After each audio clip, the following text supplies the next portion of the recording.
معروف واقعہ آپ نے سنا ہے کہ کچھ غلام اور باندیاں آئیں، آپ صلی اللہ علیہ وسلم صحابہ کرام کو وہ بطور ملازم کے دے رہے تھے، بطور خادماؤں کے۔ حضرت علی نے حضرت فاطمہ سے فرمایا کہ اس طرح ملازمین بانٹے جا رہے ہیں، آپ اپنے لیے کوئی ملازمہ مانگ لیجئے۔ حضرت فاطمہ چکی خود پیستی تھی، پانی کی مشکیزیں حضرت علی بھر کے لاتے تھے، گھر کے کام کاج حضرت فاطمہ کو کرنے پڑتے تھے۔ تو حضرت علی نے فرمایا کہ آپ بھی ملازم لے لیجئے۔ نبی کریم صلی اللہ علیہ وسلم نے انہیں ملازم عطا نہیں فرمایا بلکہ تسبیح فاطمی عطا فرمایا۔ آپ نے کچھ تسبیحات ذکر فرمائی کہ آپ 33 مرتبہ سبحان اللہ الحمدللہ اور 34 مرتبہ اللہ اکبر کہہ دیا کرو رات کو سونے سے پہلے، یہ تمہارے لیے خادم سے بہتر۔ اب دوسروں کو ملازمین عطا کیے جا رہے ہیں اور اپنے اہل بیت کو تسبیحات کی تلقین کی جا رہی ہے، اللہ تبارک و تعالیٰ کی طرف ان کو متوجہ کیا جا رہا ہے۔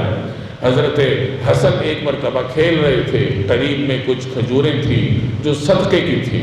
نبی کریم صلی اللہ علیہ وسلم کی خدمت میں صدقے کا مال آیا کرتا اور آپ اس کو تقسیم فرما دیا کرتے تھے۔ تو حضرت حسن نے کھیلتے کھیلتے ایک کھجور اٹھا کے منہ میں رکھ دی، تو آپ صلی اللہ علیہ وسلم نے فوراً ان کو روکا اور ان کے منہ میں باقاعدہ انگلی ڈال کر وہ کھجور نکلوائی اور فرمایا کیا تم جانتے نہیں ہو کہ آل محمد کے لیے صدقہ درست نہیں ہے؟ اب وہ بچے تھے، بچہ مکلف نہیں ہوتا شرعی احکامات کا، لیکن نبی کریم صلی اللہ علیہ وسلم نے بچپن سے ہی ان کو یہ تعلیم دینی تھی کہ شریعت کے احکامات پر کس قدر سختی سے عمل کیا جاتا ہے۔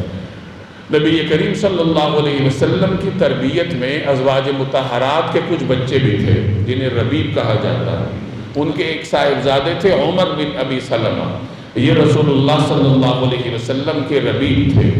ایک مرتبہ یہ نبی کریم صلی اللہ علیہ وسلم کے ساتھ کھانا کھا رہے تھے۔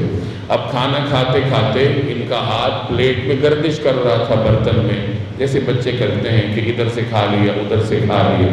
تو نبی کریم صلی اللہ علیہ وسلم نے ان کو روکا، ان کا ہاتھ پکڑا اور فرمایا یا غلام سم اللہ وکل بیمینک وکل مما یلیک، اے لڑکے اے بچے اللہ کا نام لو، یعنی بسم اللہ پڑھ کر کھانا کھاؤ، دائیں ہاتھ سے کھاؤ اور اپنے سامنے سے کھاؤ۔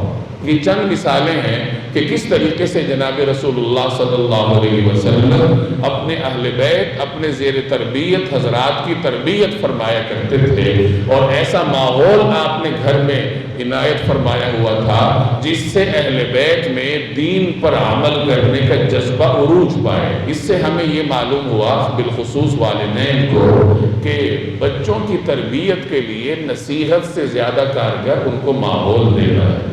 ہر صاحب اولاد کو ذرا غور کرنا چاہیے کہ میں نے گھر میں کس قسم کا ماحول بچوں کو دیا ہوا ہے، کیا وہ ماحول بچوں کے دین پر عمل کرنے کے راستے میں مفید ہے یا رکاوٹ ہے۔